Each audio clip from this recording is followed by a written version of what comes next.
just never stops. What happens now to the young kid's hero? Millions you know. He goes on and on, rockin' alone to watch that cool cat go.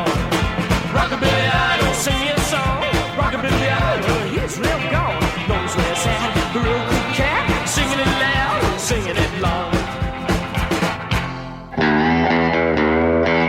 Dextone Records presents Levi Dexter and the Gretsch Brothers on limited edition vinyl. I got 7 nights to rock.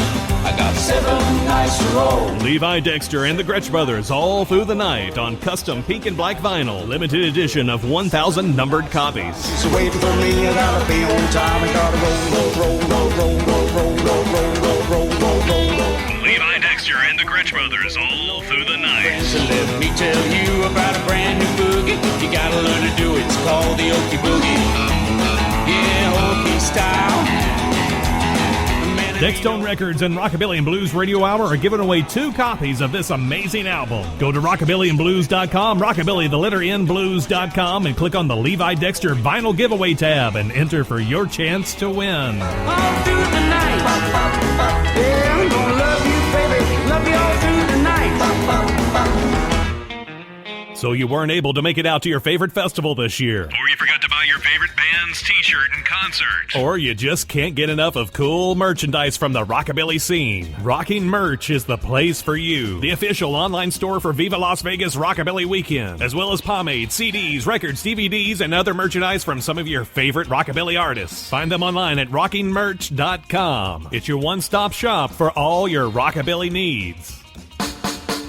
We're back on the Rockabilly and Blues Radio Hour. We just heard Levi and the Rockats with Rockabilly Idol. Our guest is Levi Dexter as part of our Levi in July series. Take me through how the evolution of the Rockats came to be about it with you guys. Yeah, well, basically, around 74, 75, a lot of compilation records came out, particularly in Sweden and Holland. So we started to hear obscure rockabilly. Then legit compilations came out in England. Sun Rockabilly's 1, 2, and 3.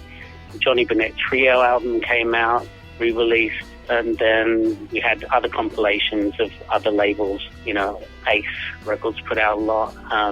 MCA Rockabilly's came out, Chess Rockabilly. So each label in the 50s, there were compilations coming out. Suddenly there was a huge glut of rockabilly stuff to discover. Basically, bands played 50s rock and roll then, or some of them, like Crazy Cavan, played their own songs. And that was really, and them and Flying Saucers and a few other bands started to write their own songs. And that was still Teddy Boy, considered Teddy Boy rock and roll, not just rock and roll.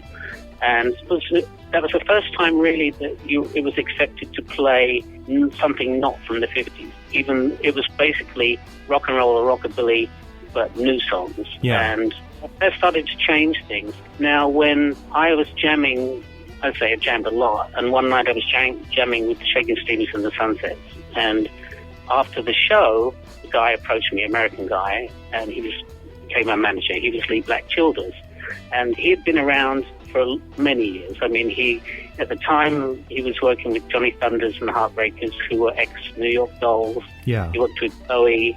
He worked with, before that, Mott the Hoople.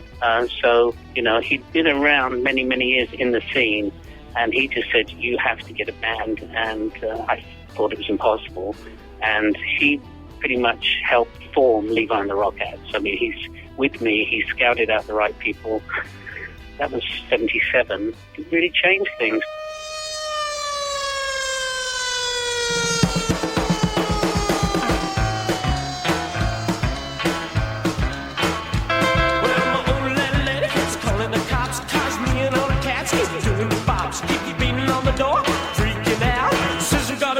The rockin' tunes are loud, yeah, me and my baby gotta have a house party tonight. I need a room to rock, when we start rockin', we just can't stop. Gotta have room to rock, I need a whole lot of room to rock. Well, I went downtown, Susie ran control, I said, when they pass the law, just rock and roll. I found a cool pad on the railroad track, come on, Rockats, let's shake this shack. Me and my baby gotta have a house party tonight. I need a room to rock.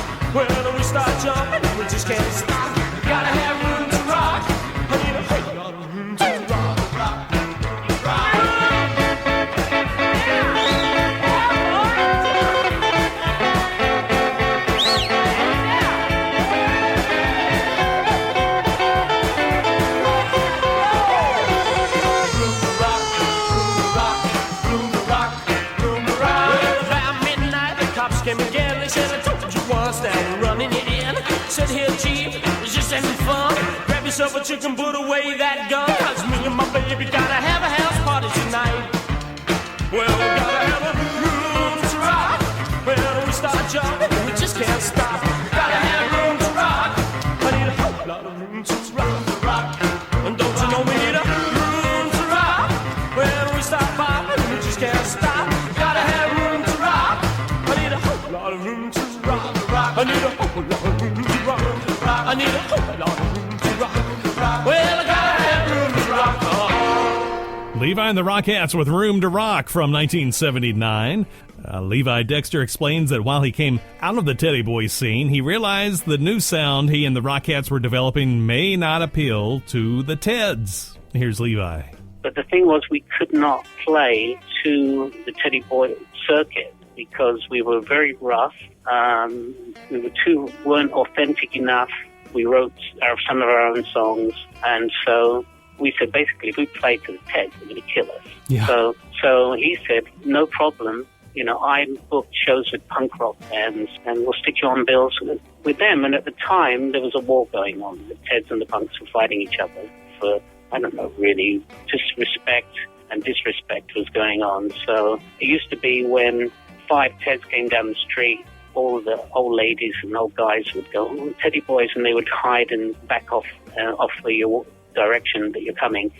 And then 77, suddenly there were punk rockers that, you know, had the shock factor. They looked, you know, pins and dyed hair and girlfriends on a dog leash and all. So that seemed way more shocking all of a sudden than the Teddy Boys were. Suddenly nobody was really bothered by the Teds. They were more horrified at the punk rockers. Malcolm McLaren, who ran the Ted shop, now switched and had a punk shop, which was sex. Yeah. His shop was sex. And he had this thing where he sold this bondage clothes and punk rock style clothes. He managed a band, the Sex Pistols. That's why they were called the Sex Pistols. Okay. Using them to sell the image and the stuff. Basically, the punks came to what used to be our shop and disrespected. They, you know, drew a knife in the back of Elvis on the picture they had on the wall and all this kind of stuff. So the Teds went to war with them, and it was kind of an ugly scene. And then, so Levi and the Rockats, we did an Eddie and Sheena tour, and we were with Wayne County and the Electric Chairs, which is another punk band that's pretty much an icon from back then. And we said, let's put Ted and punk together and try and get people to come together. That pretty much ended the war. You know, once people got together and realized it's pretty stupid to fight. I mean, it's all rock and roll, Sure. really. It's just that you're doing your thing and we're doing our traditional thing. And if we can just, you know, they came to the headlines in the papers said Ted Punk tour expected to be a bloodbath, and then we were like, oh, this is going to be terrible. Yeah. And it was the opposite. It was like Ted's teaching punks how to bob, mingling with each other and getting to realize that it was pretty cool. We had been playing through 77 on punk gigs, which forced the scene out of the TED circuit, and we started playing clubs that we were either on a bill with a punk band or it was a club and we were just doing our own show, but it wasn't a Teddy Boy club. So it forced people to go to other venues to see us play. That's why it became more Neo-Rockabilly. We put, like Smutty Smith, he was the first one to have magnetic pickups on an upright bass and use, metal strings and a great big SVT amp. So we could turn it up pretty big, and then therefore the rest of the band could turn up. So we were louder than a normal Teddy Boy band or 50s band. We wrote our own songs, which a lot of bands didn't. That's why we got considered Neo-Rockabilly. We were not trying to be purist. We were trying to stretch it, trying to make a modern version based on the traditions of 50s Rockabilly. So, Levi the Rockats, our first gig was Royal College of Art in November 77, playing with Steel Pulse, the reggae band. Our third gig was with Susie and the Banshees, Adam and the Ants, and about 5 other bands that were punk bands. And the Teds, they came, and there was no fighting. It was pretty cool, and but they had to go out of their own safety area, out of the Teddy Boy circuit. Things were changing. The attitude was changing. It wasn't so strict anymore, and there was a bit more tolerance coming in. Come on, baby, I'm tired. I wanna dance tonight. Stay with me all night long, and we can make love to a sweet love song all through the night, all through the night, all through the night, baby. Love you all through the night. Well, baby, don't go away. Right beside you, I wanna stay, baby. You gotta see. This night was made for you and me. All through the night, all through the night, all through the night, baby, I love you all through the night. Bob, yeah, Bob.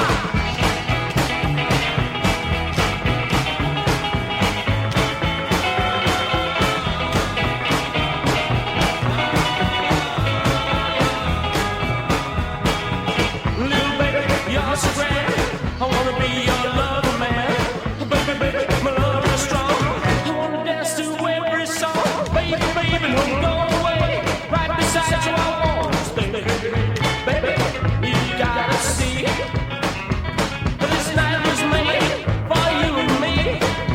All through the night, all through the night, all through the night. Baby, I love you all through the night. All through the night. All through the night, love you, baby, love you all through the night. All through the night, all through the night, all through the night, baby, I love you all through the night. All through the night, all through the night, love you, baby, love you all through the night. All through the night, all through the night, yeah, I love you, baby, love me all through the night. All through the night, all through the night, oh, love you, baby, love me all through the night. I'm gonna love you, pretty baby, all through the night. All Through the Night, that was the B-side to their Room to Rock single. Levi and the Rockats were soon discovering that it was now time to try to conquer America.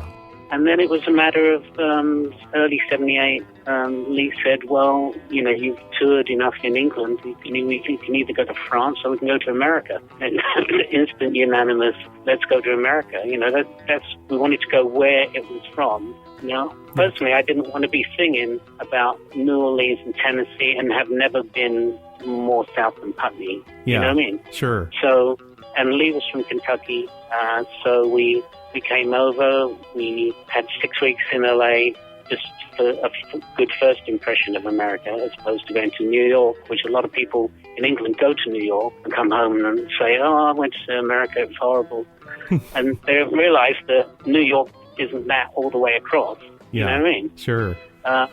So our first impression was the West Coast, and then we went across Texas, ended up in Kentucky and Louisiana. We spent about 8 months down there. We were just what we called getting Americanized. We had to know what we were singing about. You know, of course, we thought everything was going to be, they would all be rockabillys down there. And and there was hardly any. You know, there was a few, you know, but there wasn't, we expected a lot of rockabilly.